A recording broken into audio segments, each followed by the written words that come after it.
Greetings, wanksters, pranksters, and studio gangsters. This is James Askins here, but you already know that, and if you don't, well, go to the bank, take out a loan, and put it down on me, because you better get to know, because this is Askins for Trouble, your new favorite controversial sports and entertainment podcast hosted by me, James Askins, where I speak my mind on all the top stories in the news today, tomorrow, or whatever, because this is my show, and I'll do whatever the hell I want. So sit back and get ready for some trouble. It is Tuesday night, October 12th. I am at the Mass Music Radio headquarters located in Quincy Point, Massachusetts, episode 2 of this fine program. And I mentioned in episode 1 that this would be a solo podcast, but already I have a guest, and he's joining me today. I'd like to introduce, at this time, Quincy legend, contributor to the New England Football Journal, fantastic podcast host to the best sports podcast, not named Part of My Take, or Askins for Trouble. There we go. The Steel and Naz podcast presented by Hedgebetter. Also, in his heyday on the mound, had stuff that would make Nathan Eovaldi be jealous. Oh, I don't know about that. Hardworking, an absolute grinder, and a guy you want to be in the foxhole with at the end of the day. The incredible, the electric, Adam Nazzaro.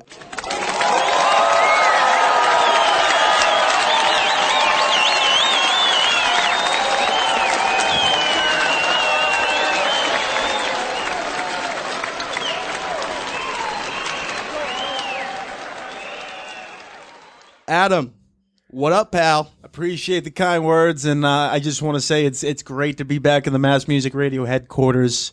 I had a lot of great times here, and thanks for you having me on your show. And I'm really impressed with the pilot episode and what you're trying to do here. And I couldn't be more of a supporter. Thank you so much, dude. I mean, coming from you, and we missed you at the Mass Music headquarters. And it's been a long time coming, and I couldn't think of a better first guest to have on my sports podcast than you. I mean, you gave me the opportunity to be on your podcast numerous times, and absolute great memories. Oh, great memories. Sure, you earned it, man. You were a big-time contributor, and it was awesome having you. Absolutely. So what's new in the House of Nazzaro? The House of Nazzaro. Coming fall now, New England Football Journal.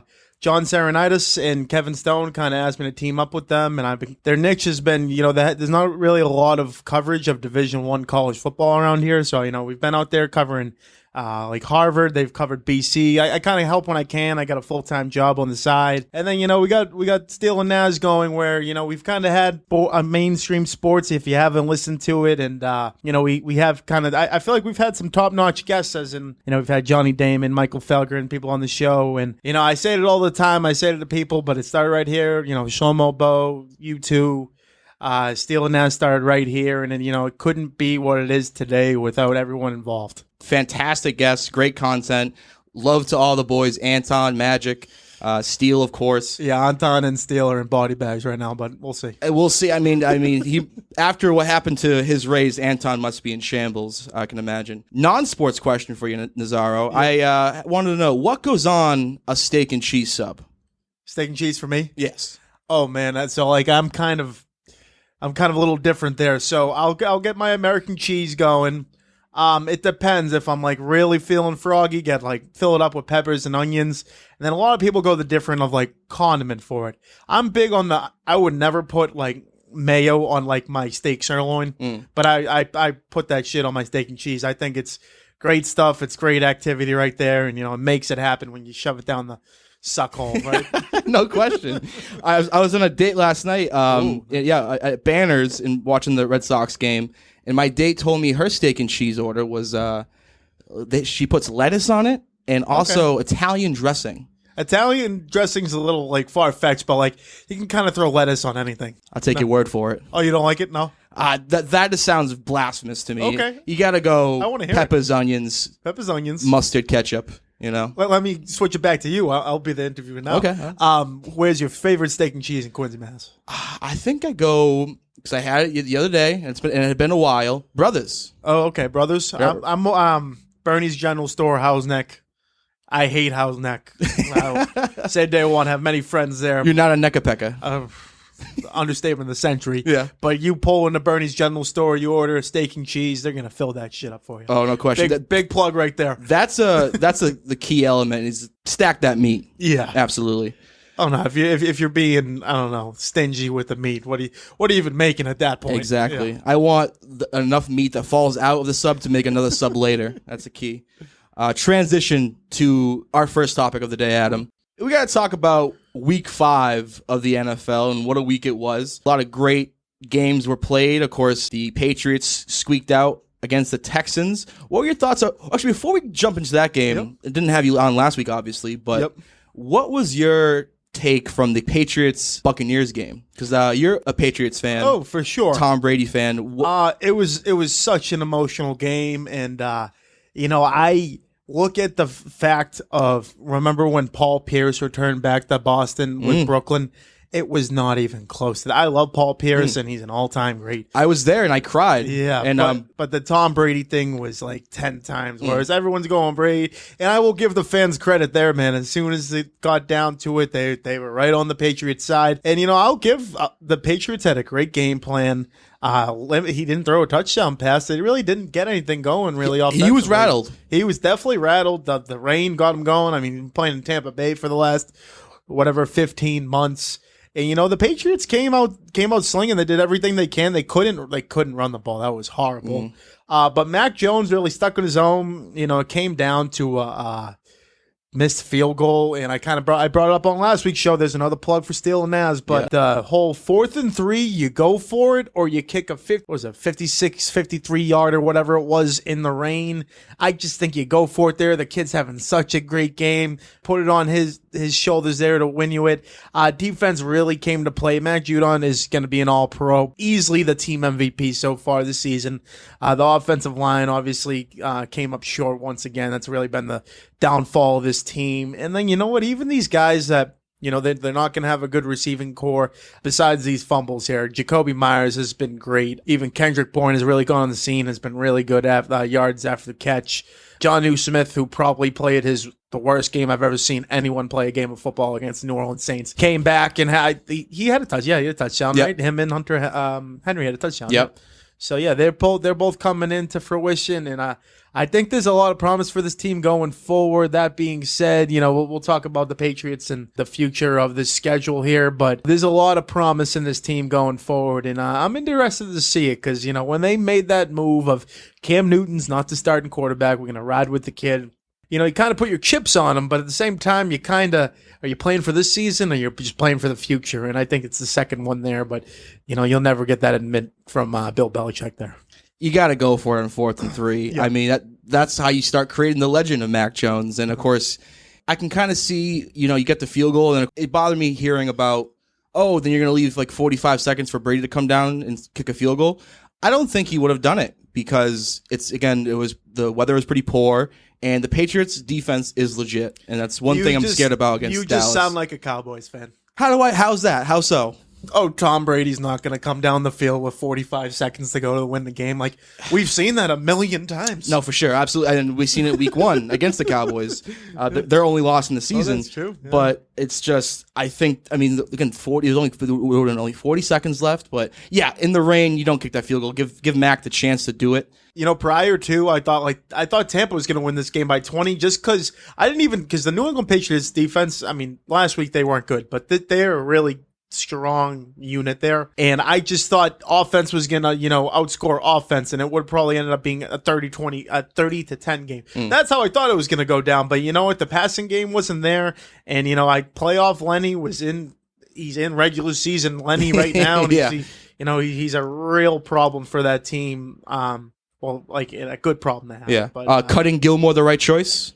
That just sounds like a You're punting on the season type deal. Not even. Just sounds like a Mookie Betts thing. He doesn't want to be here. You get rid of him. They kind of messed up last year because you had a chance to trade him and actually get something for him, including Joe Tooney too. Who now plays for the Kansas City Chiefs. And if you the season was lost last year, halfway through, even after Cam Newton was out with COVID, you knew that season was lost. You got to get something for those guys. Yeah, I think you paid Gilmore an extra part of his contract last year, so he didn't have that money this year. So then he wants that money this year, and he's not going to get that. That's just not going to happen. And now you have a guy who, he's played okay this year, but J.C. Jackson, who's come in, he's playing for basically nothing. Yeah. And he's your number one corner. And then actually Jalen Mills has played pretty well this year. So they don't have a lot of depth with those guys that get hurt. That's the problem. But at the end of the day, it seemed like Bill cares about saving that money more than keeping a corner when, right now they're 2-3. They're playing a 4-1 team going into this week. You don't know what's going to happen with this team in terms of making the playoffs. And even if they make the playoffs, like, what's the goal here? You're trying to win a game. You're trying to win a Super Bowl. And when you start thinking about that, you start laughing about, Super Bowl chances and things like that. In true Jimmy Askins fashion, I started to dance on the graves of the Pats last week with that game against the Texans. The Texans got up big early.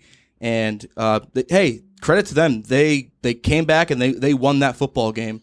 And credit where credit's due. Mac Jones is going to be a force in this league. And, of course, he's going to fuck me with my I have Trevor Lawrence and Justin Fields with Rookie of the Year bets. He might win, but also Jamar Chase, as we talked about earlier. He's looking like the front runner currently. Yeah, Jamar, it's just we'll talk. We don't have to talk about the Bengals because, who wants to talk about them? Yeah, but yeah, no, Burrow and his chemistry is legit. Yeah, legitimate. But on the game last week against Houston, it's why everyone hates the Boston sports media. You saw Twitter they're gonna lose to this team. They're really doing this because at the end of the day, the Patriots, they're not making plays that usually would happen. They would normally put themselves in a smart place, but they're having these fumbles where they weren't the team before that would have these fumbles. They're getting these penalties that, they wouldn't get these penalties. They're getting punts blocked that wouldn't get punts blocked. Luckily, that one went their way. That really changed the game. And at the end of the day, I know he had 3 touchdown passes, but you're playing quarterback. Davis Mills, eventually time's going to run out on him. I had the Davis Mills, Bill Belichick, Old Yeller meme ready to go. And as soon as I tweeted it out, I should have known the Pats are going to come back and win. That's just my jinx. But the Pats now hosting a team that I talked about a lot last week, my Dallas Cowboys. This is a huge game for me. Cowboys are opening up the favorite at 4.5, I believe. We're going to be 4 now. Yeah, around there. I love that. That might be my lock of the week, the Cowboys. But I will say I am concerned because, again, it's in Foxborough, and it's tough as hell to beat the Patriots in Foxborough historically. What's your thoughts on this game? I could, at first and even still, I put it at the same category as the Tampa Bay game where I'm like, Dallas's offense is for real. They have, CD Lamb, Amari Cooper, all these guys that catch the ball. And you know what? I know a lot of people around this area aren't talking about the Cowboys, but as good as Ezekiel Elliott's been, they have a 1-2 punch with Tony Pollard. Yes. He's been quite the fantasy guru. Dak Prescott, obviously, they missed him big time last year. He's come by, and they beat the Giants pretty handily. And, there's been doubts about their defense, but their defense has been playing very well. There's another, I forget, they probably have an offensive and defensive rookie of the year, but Micah Parsons is easily a top candidate. And Trayvon Diggs. And Trayvon Diggs as well. Yeah, Bama guy, Roll Tide, big Roll Tide guy. Oh, do not say Roll Tide. I had the AT&T girl teaser of the week, my first ever one, and I hit on the first 3, and then, of course, I had Bama -6, and then Bama lost to Texas A&M. Yeah, that's a tough crazy fucking game. They were 18-point favorites.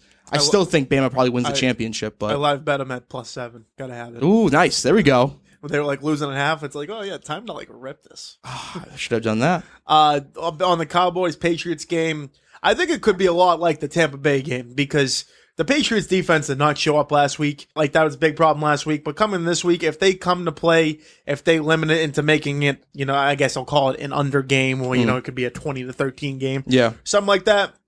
I could see the Patriots fighting. And especially, their offensive line came to play last week. I was saying it to my dad the other day. I was just like, yeah, they have all these guys out, but they've played like shit. So it's really, and even these backups who are coming in, this is a big opportunity for them. And they played, I know we got hit a couple times, but he played very well. So you never know what can happen.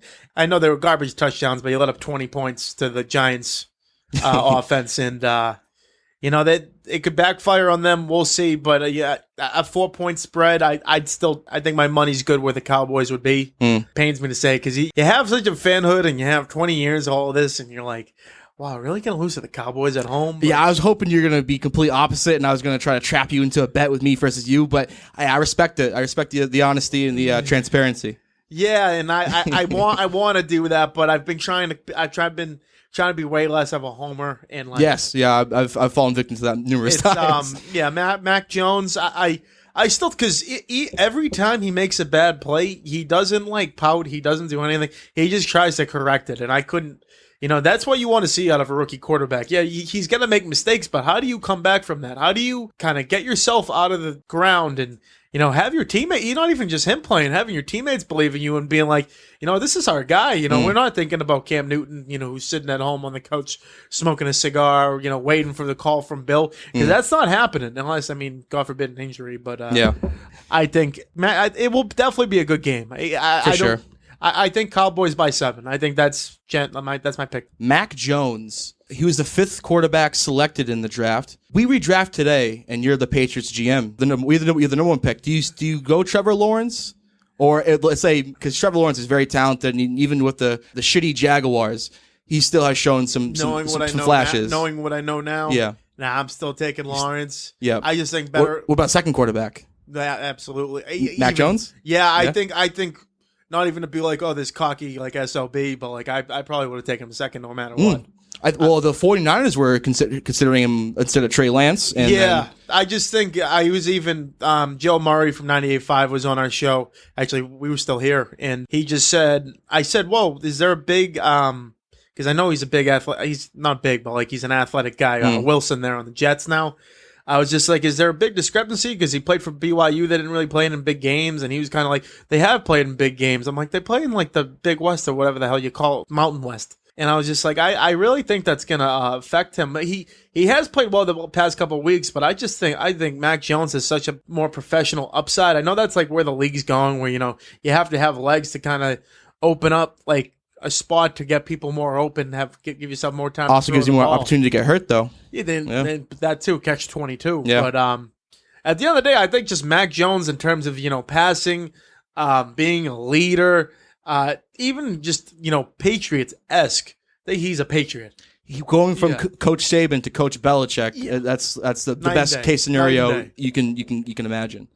So that game's going to be insane. Yeah, and he doesn't have to have 2 coaches in 2 years like Trevor Lawrence is probably going to have to Yeah, and I know a lot of Patriots fans were kind of upset about not getting Justin Fields. I feel like Justin Fields was the guy. Yeah, but, even still, he's like another dual threat, and I think he will be good. But I think he had like 12 pass attempts last week or something. They need to get Matt Nagy out of there. That's the thing about the Bears. They are a quarterback away, and he's probably the guy, but yeah, definitely not Andy Dalton. Yeah. I think you know that well. He's a very nice guy, though, I hear. Yeah. Oh, definitely a very nice guy. Other teams around the league. Adam, what is the panic level for the Kansas City Chiefs at 2-3 now? 1 through 10. So I would say, I'd say a 4. Really? Yeah, I don't think it's bad.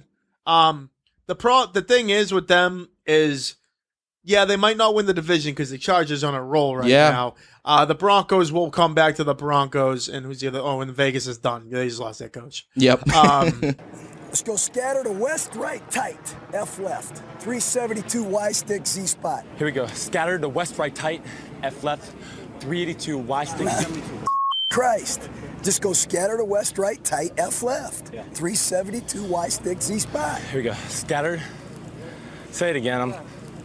Scatter to west, right, tight, F left, 372 Y stick, Z spot. Here we go. Scattered to west, right, tight. Scatter to west, right, tight, F left, 382. 372. Y stick, Z spot. Z spot. I'm already break. Christ. Huh? I'm the problem. Might making you nervous, aren't I? No, I just couldn't spit it out. But Kansas City, you lost to the best team in the league on Sunday Night Football. So what? Like at the end of the day, the thing that teams are starting to figure out is if you take away the go route to Tyreek Hill and you double Travis Kelce, that you have Nicole, whatever his name is, Hardman. Mecole Hardman. Yeah, to beat you. And if that's the DNA to beat you, I like my chances there. And their offensive line is still kind of repeating what they did last season. Yeah. Their defense was no show the other night. Yeah. We'll stay on Kansas City here, but I don't think the thing from Sunday night was what's wrong with Kansas City. I just think it was how good this Buffalo Bills team is, because they have to be the Super Bowl favorite. They have to be. All right, so I was going to ask you next, best team in the AFC, Chargers or Bills? Bills. Bills, yeah? Is it close, though? No, the Chargers said, he's going to end up being a top 3 saw Rex Ryan the other day talk about it. Funny guy, but Yeah. if I were to draw, like if there were 3 quarterbacks I draft right now, yeah, Herbert's definitely in the top 3. I knew out of it, it was between him and Tua. I think I forget who went first, Chargers or Dolphins in that draft. Either way, I was like taking Herbert all day. Like that guy is pro-esque. And he's got receivers around him. Yeah, they were doing a little graphic the other day. I was watching. That's actually pretty good. They do pretty well in there with Matt Hasselbeck in them. But they have like 2 6'7" tight ends. The 6'4" Williams, and like the smallest guy on the receiving core is who's the all-star there? 13. Keenan Allen? Keenan Allen, and he's 6'3", looking like me at like 5'6" or something. You know. 5'7". For me, it's definitely close between the Chargers and Bills. I have the Bills. I did my top 5 teams in the league last week, and the Bills, their defense. Shout out my boy Jordan Poyer, who I once met in Cancun. Oh, nice. Very, very good guy, and he's Safety, right? Yeah. safety. I think a very good player in the league. It's crazy. I met his wife first, Rachel White, very hot Instagram model. And she was on the stage, like, booty twerking, and then we start like mingling. But then I find out, she's with NFL superstar Jordan Poyer, and Jordan Poyer was like the nicest guy in the world. So definitely kind of my AFC team who I'm rooting for. Yeah, I think that's a big thing too. When that's why they lost in the AFC Championship last year. Their defense just couldn't keep up with the Kansas City's offense, and they added a couple more additions there. And I'm trying to remember that corner's name. He's so good. I'm not going to remember his name, but Matt Milano from BC's still kicking up for Buffalo. He's a good player. And I'm a Cowboys fan. I really think a few weeks ago that Cowboys-Chargers game, the refs really bailed out the Cowboys and kind of gave them that game against the Chargers. So the Chargers probably should be undefeated, I believe now. I think that's their only loss. Yep. So very interesting. And that's why my panic level for the Chiefs, too, I put them at an 8 out of 10 because I think you dead ass have to worry about the LA Chargers and the Buffalo Bills. Yeah, but I think that team is the one team that is in the AFC that I wouldn't, if I was them, I wouldn't care if I'm going on the road in the playoffs because they can beat anyone. Josh Allen is elite. Absolutely. Not only just that, he just got the supporting cast around him, and he finally got a marquee receiver last year in Stephon Diggs, who's been probably the best receiver in the league. We tried out this new Bills jersey last week, and boy, was it magic. A reminder, no one circles the wagons like the Buffalo Bills and the Swamp. His brother's pretty good, too. Dallas Cowboy. You keep hyping him up. Oh, I know. Well, I'm considering buying his jersey, but the thing is, I don't want to buy a defensive player's jerseys because they don't last too long in the league, and I don't want to buy a Dak jersey because I feel like that's just too basic, and I don't want to be a Post Malone wannabe. Get a Mac Jones jersey. Oh yeah, I don't know about that. I will say on the Cowboys tidbit, I'm never a sucker that falls for the Hard Knocks team. And by the way, worst. See, didn't give it a try. The Cowboys are good. Yeah. But that was the worst piece of shit television I've ever seen in my life. They had a drone at Jerry's World it was like a 15-minute clip. I was like, I don't want that. I saw Diggs. I was just like, this guy's going to be good. And they were really hyping up CeeDee Lamb. And I'm just like, wow, this team's offense is going to be dynamite, but we'll see how their defense goes. I think their defense is going to grow. The Cowboys are going to be good this year. They're going to probably make a decent playoff run. But I think for next year and the year after, I think that's the year they really strike at the and time. I think they were looking to the future with the cutting of linebacker Jalen Smith, who I was a big fan of. Yeah. He had that horrific injury in college, and then we picked him up in the second round. He definitely had lost a step, but it was shocking to me because he's the hype man, and he was the leader of that defense, and it kind of was surprising to me. The only thing I got out of it was he must be a motherfucker to the coaches. That has to be. And also I guess for when you mentioned Hard Knocks, he was not even on Hard Knocks at all, which I guess kind of might have been a harbinger for things to come. Exactly. I mentioned the Chargers probably should be undefeated because the referees gave it to my Cowboys. The only undefeated team in the NFL, the Arizona Cardinals, Kyler Murray. I think they're going to have that division now, especially with Russell Wilson being hurt. Who beats the Cardinals, though? I think they're a very beatable team. I still don't know whether every week the Rams are they're nasty. They're not. And it's just Matt Stafford getting in fruition with his offense, and Jalen Ramsey's such a stud on defense, and Aaron Donald is monster, an absolute machine. Yeah, they'll play them again. I still think that division's definitely up for grabs. They have the Browns this weekend. You think the Brownies might pull out victory? That's another sleeper team too. The Brownies. They threw up 42 on the Chargers. That's the thing with the Chargers. They don't Their defense still isn't championship ready. But if you're talking about at least the NFC side, I mean, it's Tom Brady's world. Everyone else is just living in it, man. I mean, I guess Green Bay has had a good year so far, but you saw last. But Aaron Rodgers doesn't care. Yeah, he doesn't care. You saw last year, man. When it comes to playoff time, when it comes to December, January, February football, it seems like number 12 is always there, and he's 43 years old. And I mean, I'm 28 right now, and I can't imagine what kind of shape I'm going to be in at 43. I hear you, brother. Yeah. I need a rematch with Tampa Bay and Dallas in the playoffs, and hopefully, it definitely looking like that could happen. Yeah, I just think that's big for Dallas to have home field. I think Dallas is a team that, when push comes to shove in the postseason, they need to be at home when they play a team like that because, you go up to Lambeau, even you go out to Tom Brady land in Tampa. It's going to be tough getting a W out of there. You saw that opening night, but I know opening night's a lot different than the playoffs. No question. Yep. Super Bowl pick. Super Bowl pick. Two teams. Who's in it and who wins? Who's in it? I still like Kansas City. Wow. Because there's a lot to be said about how the greatness of Patrick Mahomes. And you know what? You've seen it all the time. I hate comparing like anyone to Tom Brady, but like you've seen the greatness of, what has he played 3-4 years now? And you haven't seen him, seen everything when everything's going great. I mean, except for the Super Bowl last year. Yeah. But when things aren't going well, how does he respond? How does he tell his guys? How do they make adjustments?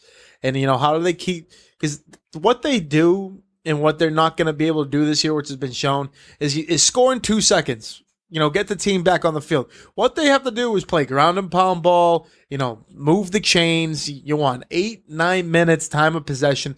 That's how the Kansas City Chiefs are going to be able to win. And they need to figure that out. And I'm sure me, Bozo, saying it, I'm sure they've already thought about it a million times now. I still like Tom Brady to get back. Wow, rematch. I think it's going to be a rematch. Wow, okay. And I still think the same teams are going to be there. I think it obviously it all depends on seeding, but how can you knock Green Bay for not getting back to the NFC title game? Arizona, LA's in play. Your Dallas Cowboys are in play. Like I said, it's for the taking, and it's not. This is a league that it's not what you've done before. It's what have you done for me lately, and Tom Brady continues to do for, what have you done for me lately? And I think he's going to get number 8, dude. I really think it's going to happen. They're so loaded. They're so loaded. And they even Antonio Brown is Antonio Brown. Yeah. That's a huge they development. They finally got him more reps. You got Giovanni Bernard, who kind of, is the security blanket, his James White-esque, whatever you want to call it. Yep. And then, they need Gronk healthy. Need Gronk healthy, and I think they're just going to nurse him until they get him back, because I think that was the one thing with the Patriots game was I was like, if I see this like red zone touchdown, Gronk spike, I was like, that's going to hurt. Actually, when he got ruled out, I was pumped. I was like, I don't want to see him play. I don't want to see that. And I think I definitely played a factor because big red zone. Red zone. He's a monster. They were all of them 13. I keep forgetting names. Mike Evans? Yeah. And he was really great, in between the 40s, but he really didn't do anything in the red zone, and neither than anyone else really for the Tom Brady passing game. Say I call him Tom Brady, not even the Bucks. My Super Bowl pick, I'm going my Dallas Cowboys and the Buffalo Bills, because no one circles the wagon like the Buffalo Bills. Before we transition to baseball, Naz, we'll stick to football. Do you have a national championship pick? College football? National champion. I need to get in it more, but seems like Bama's going to come back and see what they. I'm sure there might be some value now with their loss. I'm not sure how far down the rankings they fell. Like 1 to 3. Yeah, they're not going. The committee loves them some Bama, but there's a lot of different teams too, and like I honestly haven't really followed college football too much this year. But Cincinnati's undefeated. I love Cincinnati. Love Cincinnati. Throw them a bone. Let them play in the playoffs. Georgia's got to be the number 1 team right now. Oh yeah, their defense, man. Florida just lost. You really just look at SEC, man. ACC's not going on anywhere. Clemson, congrats, you beat BC. Oh, my goodness. And honestly, BC probably would have won if their quarterback didn't get hurt. Yeah. God damn, he got hurt that UMass game. Didn't cover the spread. God damn it. No question. MLB playoffs, and what a series it was between our Boston Red Sox and those Tampa Bay Rays. God damn. Let's go to game 3, and then what has to be, depending on if the Red Sox go all the way, Yep. It could go down as the biggest break of all time. That ball into right field, was it Renfroe that kicked it out? Renfroe that kicked it out. Yeah, so crazy play, man. It was a Kiermaier basically gap shot. Yep. Kicked it, guy on first, got the third because he kicked it in. If I knew that was the rule every softball game, I'd just, well, now you know. I'd punt it up. Yeah. I'll give the Rays are a great team, and every time the Red Sox had it going with the bats, because that's why they're here. Like, let's be honest, it's not their pitching, it's not their bullpen, it's the bats. Most people have this team in the basement going into the season. For sure. And, going into it, I knew, and I said it on our show too, I said this 1 through 9 is better than just about any team in baseball. But when it comes to starting pitching, they didn't have Chris Sale in the beginning of the year. You didn't know Nathan Eovaldi was going to be the Nathan Eovaldi of 2021. He has been dynamite. Kike Hernandez, 8 for 8 at one point. Just the hottest hitter in the league. But you really see this stuff, and like, big shout out to, Chaim Bloom's been getting the hell. But, you bring guys like Kike Hernandez, who's been there before, won a World Series last year with the Dodgers, and then Kyle Schwarber, who broke the curse with the Chicago Cubs. They've been big-time pieces to this offense. And you look at this offense, 1 through 9, they're 1 through 7. I mean, Hunter Renfroe, 31 homers on the year? He's batting 7th? Monster. Yeah, and then I was at Game 3 or whatever, and I'm sitting next to my dad. I was just like, hey, Vasquez, great catcher, man. But, like, when was the last time he even made contact with a ball? And then an inning later, no, I was the absolute opposite, man. I was at a game, probably my favorite Red Sox game. I'm going to ask you a question later. What was your favorite live sports moment that you were at? But this is probably mine. Hits a walk-off home run. It was like an extra innings game, hot summer day, crowd went nuts. I have a video of it that I always will show everyone. It's just such a classic, great Fenway moment. Oh, yeah. And it was just absolutely insane. I knew it as soon as I seen that he was up at the plate. Game 3 knocks it out of the park, and then of course last night we go up 5-0. I'm telling my date last night, I'm like, this game's not over. It's very early. Playoff baseball is insane, and the Rays are a damn good team. Yeah. And what do you know? We switched bars where we were at, and almost like clockwork. As soon as we switched bars, we were at Banners, then we went to Tits, and when we went to Tits, the Rays. The floodgates were open, 5-5, and then. But you know what? The boys got it done. That's my point. Like, Tampa did not give us this at all. They had to take it, and I guess the Game 3, you were just waiting for the game to end at some point. At one point, I'm like, obviously you want the Red Sox to win, but like, I'm at the game. I'm like, this is fucking a long game. This is like 5 hours. But last night, I knew, like, just get to the bottom of the 9th, 5-5, and the game's over. Just get to the bottom of the 9th, get one guy on base, get him to second base, and hit him in. And fortunately, the Kike Hernandez walk off. I mean, I don't think I've seen a walk off pimp like he just did with a sac fly. Yeah, that was incredible. We're very cocky. Yeah, just to see, even. The bunt. What about that bunt? Oh yeah, the bunt. That Baseball's was back. That was textbook. I mean, you see any coach from around the area. He had it out. He saw the ball went up, so you put your hands up. You kind of try to get above it, and that's exactly what happened. I read an article. He said that he's been practicing bunting, and Jose Iglesias said, "Hey, don't your back foot. You're don't move it. Don't move it." And he's like, he took that in consideration, and then when he went up there, he perfect job. Move the back foot when you're swinging to get all the whole body into it. But at the end of the day, you're bunting. Use those hands, man. Get that bunt down. Oh, yeah. How's Anton holding up? Oh, he's not good. He's not good. I can't wait we got him on Thursday. He's still scared to come in. Feeling like a bag of milk. Oh, yeah, no question. And of course, Steele's still recovering from the Yankees loss. How do you pay Garrett Cole $300 million just to get his lunch taken from him? Yeah, he was. I was tweeting at him the whole night, and I think he tweeted at me back. He's like, look at this loser. Like, it's gonna be a hell of a comeback. And the next morning, I was like, where's the comeback, dude? I fell asleep. And it's looking like the Red Sox and the ALCS will have the Houston Astros in the Battle of the Cheaters. Battle of the Cheaters. That's going to be a very, I think the word to describe it, at least for the fan base, is toxic. There's going to be a lot of jibber-jabbering. And I even seen on Twitter there's some Rays fans that are accusing of Cora to go back to his old ways, and there's some kind of sign stealing and cheating. That's why the Red Sox just knew every pitch they were throwing type deal, which bunch of malarkey. But hey, you know what? If you're not cheating, you're not trying. Eddie Guerrero, shout out him. LT too. Serious prediction? Way too early. Serious prediction for the Astros and Red Sox. So I'll put it this way: they're two very similar teams. They both have, top. I know they lost George Springer, but we lost Mookie Betts not last year before. But very similar. They've all been through it. I mean, Jose Altuve. I love Jose Altuve. Just I used to play that position. Obviously, and no, he was a very likable guy before the whole cheating scandal, but that kind of ruined it. But I'm a D3 baseball dropout. He's in the major league, so way different there. Michael Brantley couldn't be more of a solid hitter. Alex Bregman, really good player. It was a Yordi Alvarez. He hit bombs. Yep. Correa at shortstop. They're dynamite. What the question lies is, which is going to be the key of the series, is their pitching. It comes down to pitching, and Lance McCullers is their ace, who's been around there for a long time. He's been an Astro, I think, for years now, since they won the cheating World Series, whatever you want to call it. They lost a bunch of guys like Charlie Morton, Justin Verlander out for the season. Obviously, Garrett Cole's with the Yankees now.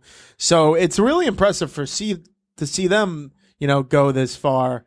And, I know the White Sox had a good year, but I kind of knew that was going to end. So it's going to be a really good series, in my opinion. It's going to come down to pitching because both these teams are going to rack. It's going to be. I was very happy with Erod's performance. I was very nervous going into yesterday's game because he's sometimes a bit hit or miss. Yeah, but talking baseball, what he lives for is the outside corner, low. If he leaves that high, because he's only throwing about 92, 93.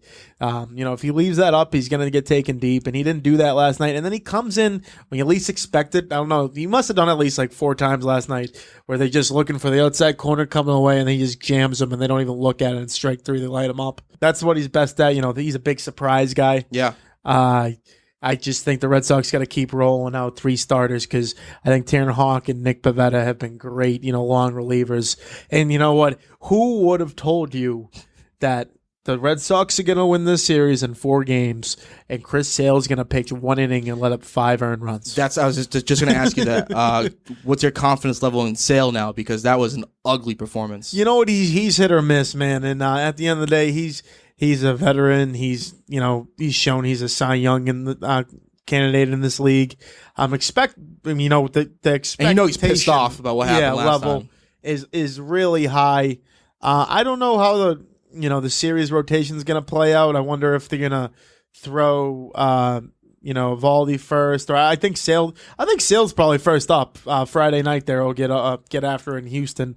And I'm not sure about his starts in 2018. I just remember in the year that Houston won, they just lit him up, and it was all because of the fucking banter. And I just remember, I think he let up 10 runs in the first 2 innings. That was tough. So hopefully we don't get a repeat of that. And if we do, hopefully it's clean.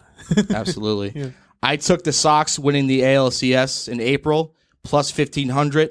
So I'm a little biased. We're going to go. Wait, you already, you got that going? I got that going. Whoa. Yeah. So I put 100 on it. So 1,500 if they win. You gonna hedge it? I might hedge a little bit. You should hedge. I'm going to hedge a little bit, but I have faith. Like I said last week, I think the momentum of having that win against the Yankees and just this gives me a kind of 07, 04 idiots vibes, man. And they're just a bunch of gamers. The Astros, I hate the Astros. I think Sox in 6. It's so tough. I really don't want to give a prediction right now because I don't know. I respect it. Because I'm all about the Red Sox right now, but these Astros, man, they're going to come out, and they're going to come out swinging because, Alex Cora is on his revenge tour. They're playing with house money here. The Astros here, they've been counting out all season. They finished with a 95-67 record in the AL West where, everyone's shouting Shohei Ohtani's name, and even the A's, you have been winning that division, or at least getting in the playoffs. They've been having a target on their backs. The Red Sox have a decent target on their backs with Cora. It's going to be a really tough series. And, I think I'm going to save my prediction, but I'm just saying it's going to be an uphill climb. You mentioned Ohtani. Verdugo wants to get into pitching. What do you think about that? Do you think what do you think about more players trying to go both ways? It's not possible. Not possible. Ohtani's just a freak of nature. Babe Ruth's. You can't hit. It's one thing to pitch well and hit occasionally. You don't just pitch well and hit 45 balls. Do you think eventually they're going to stop Ohtani from doing both? Or I think he'll eventually just become a hitter. I think so too. It's way easier to do it that way, the longevity wise. And hey, maybe bust him out in a pinch if you need Yeah, or even postseason. He becomes an outfielder. I think he's got decent speed out there. Yeah. And I think unless big contracts coming from the Angels, he's not too far from Dodger Stadium, or I'd even think, more of a Yankee Stadium type of thing where he can DH. God. No, that's where they go. That's where they go. That's probably where Randy's going to go. Cover Anton's ears, but yeah, I can see Randy being in the... It was so tough to root against Randy. Oh, I love Randy. Oh, I had to root against them. That's why that's another thing I have to say. I guess I'll say it on Thursday's show too, but I'm a big fan of the Tampa Bay Rays. Yeah. It's just when you play them, you don't like them. Also, too, I think there was... I read on Twitter today that now that it's been 2 years for... Who is it? Bloom? He's been with us? Yeah. Now all of the Rays staff is now eligible to leave, and everyone's just assuming that that's going to happen, which... Yeah. Another thing, too, the only thing that I hated and I was just shitting on was Brandon Lau hit fucking 39 home runs in the regular season, went over 19 in the ALDS. Talk about a choke job. Mike Zunino. I'm a big Kevin Kiermaier guy. I think he's a great player. Yeah, and you probably hate him if you're rooting it for the other team, but I have nothing but respect for the guy. He's clearly just absolute grinder. Reminds me of, I don't know, even just like a Pedroia type. I know he's not the same player, but that's the same kind of area you're talking about in terms of, hustling. He'll bat ninth. He'll do what the hell you want. When you see that throw last night, everyone was saying it's the best throw I've ever seen. Give that a break. You ever hear Yoenis Cespedes? But great stuff. You're off the hook with the Sox-Astros prediction, but who's coming out of the NL? Coming out of the NL, it's the winner of the Giants-Dodgers series.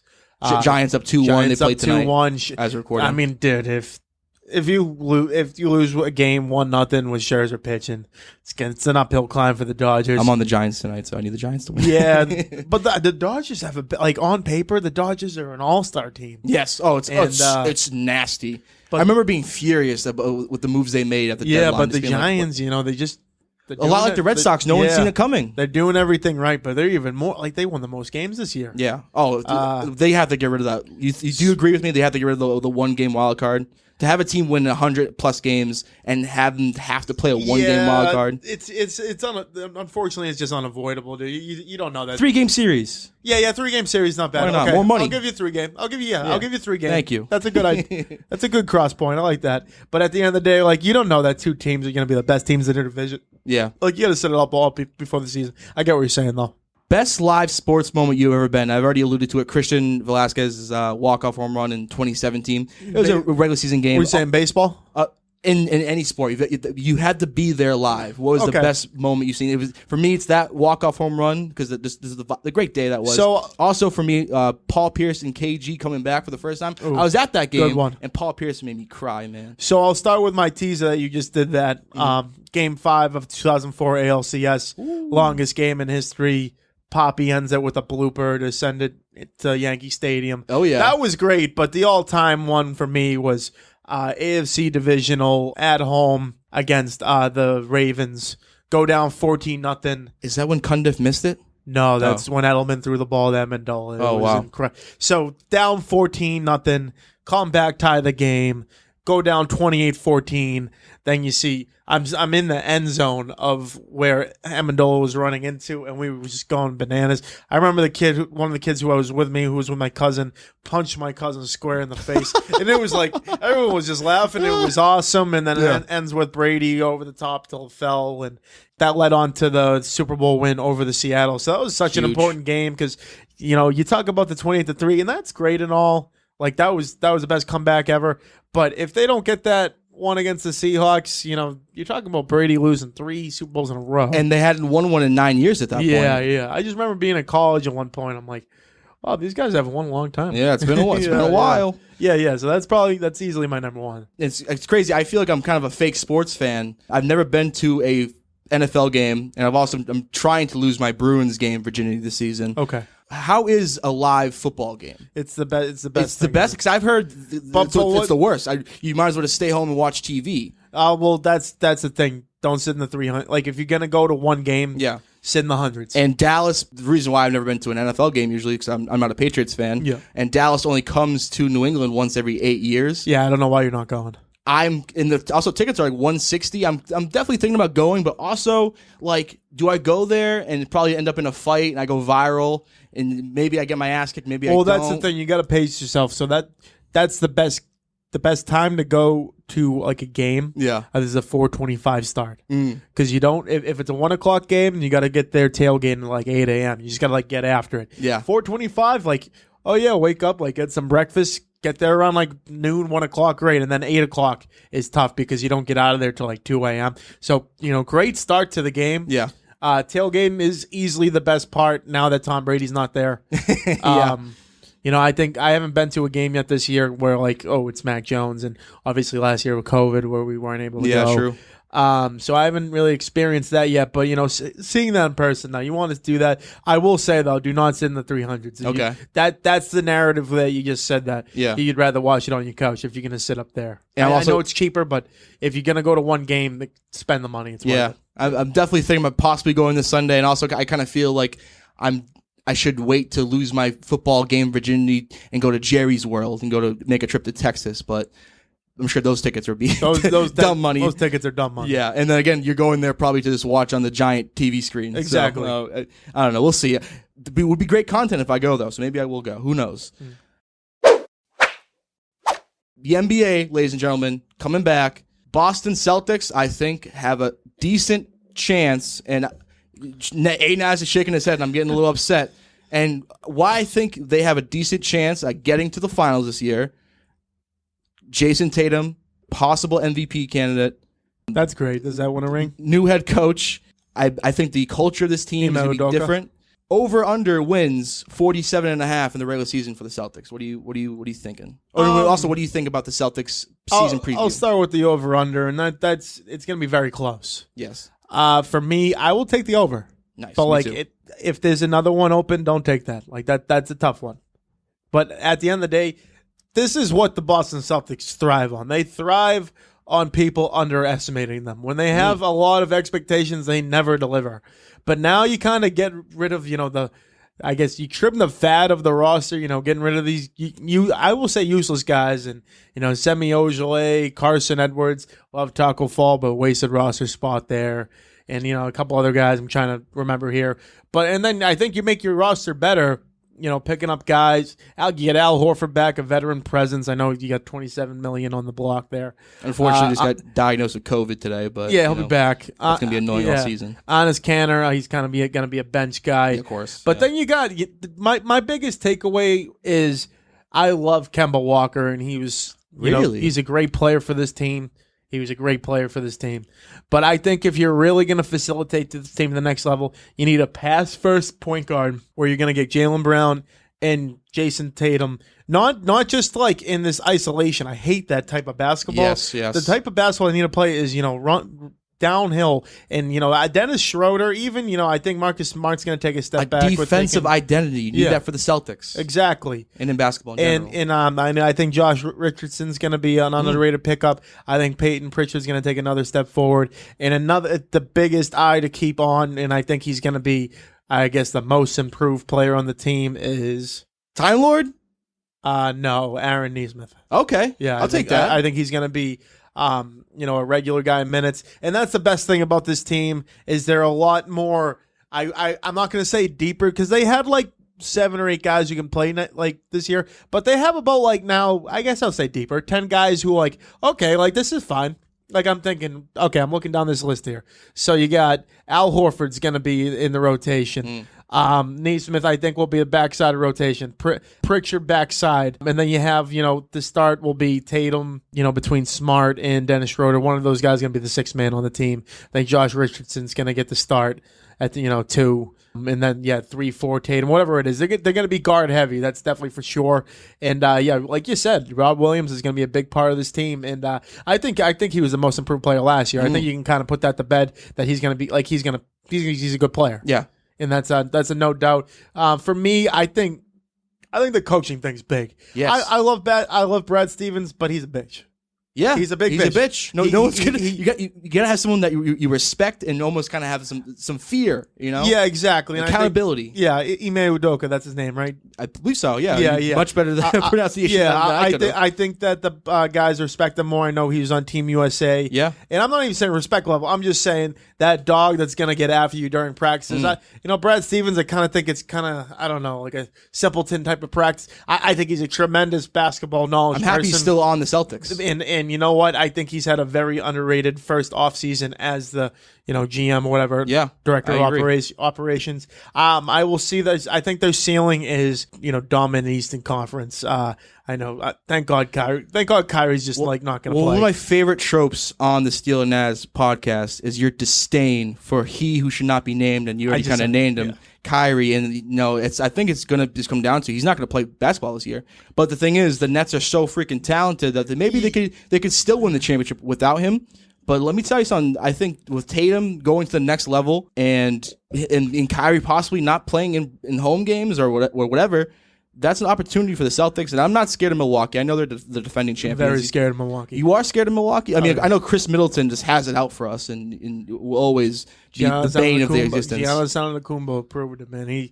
I used to hate him because that's the team we're playing. I have so much respect. I love what he did last year was incredible, man. 50 burger. And was it Malcolm Brogdon on the team? Yep. He was big. Even Pat Connaughton, Arlington, Mass, native.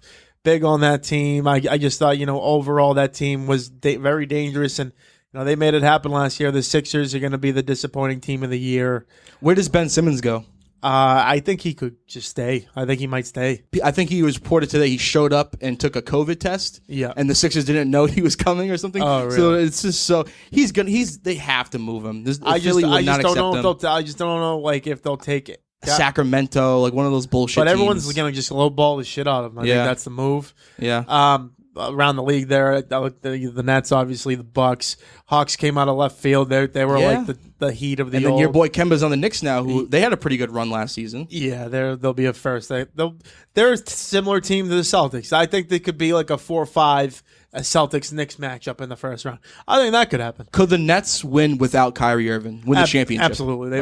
They as much as I praise Giannis Antetokounmpo, they got the best player in the world in Kevin Durant. No question. As long as he stays healthy, they kind of just throw the regular season out of the window. They just want to get ready for the postseason because they're going to make the postseason. And another dark horse team that I really like is Miami. Miami kind of dropped last year, but the acquisition of Kyle Lowry, having a veteran presence at point guard there, who's going to set up Jimmy Butler, who's a bad man. Yeah, fellow gambler. You know how it is. There's certain players that just are the bane of your existence, and Jimmy Butler has cost me so much fucking money. It seems like he just knows when I'm going against the Heat, and I have a new rule. It's you do not bet against Jimmy Butler. Yeah, otherwise, all the I just said, the teams look for the Nets, the Bucks, even the Hawks and the Heat.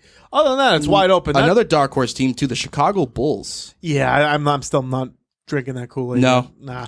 I think DeRozan's good, but he wasn't what he was in Toronto and Lonzo Ball. Yeah, he just made a shitload of money, but is he really the point guard to lead them to the next level? I don't know about that. Fair enough. Love Zach LaVine.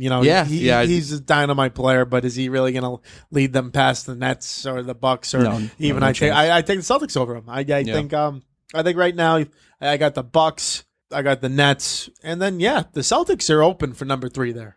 But I think the dominant and what comes out is the Western Conference, and the Western Conference. We don't have to brush up too much. This is Celtics talk, but the Warriors will finally be back. Oh, you think so? Yeah, the Lakers just triple teamed again. The Phoenix Suns are out for blood. You haven't listed my team yet. Dallas Mavericks. The Dallas Mavericks. Give me your finals prediction, and then also and league MVP prediction. Okay, so I think it's gonna be Lakers, Brooklyn. I think that everyone deserves this. You think Russell Westbrook's gonna make a positive splash in that team? For sure, because he's gonna know his role. Yeah, he has to. Yeah. But his shooting, you have to surround LeBron with shooters, and Westbrook is Westbrook. Everyone shits on him, but I'm a big. I love Russell. He's Westbrook. Probably a great guy. Yeah, and I kind of hope he gets his. I'm not a big fan of the Lakers, obviously, but I hope he gets his. And I would rather them. I hate the Nets. Yeah, I like fucking Nets. MVP. it could really come from anywhere. Give it to Curran's guy, 'cause that's what I'm going with. Yeah, Luka. I was looking on that, but that's the thing. He does great every year. They're gonna have to like get the 1 seed for him to do it. You know what I mean? You think so? It's gonna have to be Team something success like that type deal. Yeah, because I think he's he gonna put an put up outrageous great stat numbers line. a year. Yeah. My pick would probably be Steph Curry. I think if they come back and they're a top 3 team, he's easily a guy who could like really be that coming on because I even think I think he was like 4th or 5th or whatever, and I had him like at the top of my board last year. I mean, if he wasn't on that team's like a 15-win team. Yeah. And again, Klay Thompson back, the Splash Brothers. I don't think Klay Thompson's going to get. I think he's going to obviously have like a 20-point per game season. Yeah, hard to come back from those serious injuries. Brooklyn, I think Kevin Durant's always in play, but I think they just play he'll probably play like 60 games and, try to stay healthy for the playoffs because I don't think at the end of the day they don't care about MVPs right now. They just trying to win championships. Yep. Yeah, Jason Tatum's side, could see him having a great year, but I think his ceiling this year is getting on an all-NBA team. I don't think it's getting an MVP. Celtics Lakers for me. Classic. That's such a homer. I'm a homer. I don't give a fuck. But you know what? It's a blessing that our hometown teams do have a chance, and they are so good. Wouldn't you agree? Celtics have a good chance. I'd say the only team that has a chance to win the championship this year, the Red Sox, and I'll leave the Bruins as a dark horse.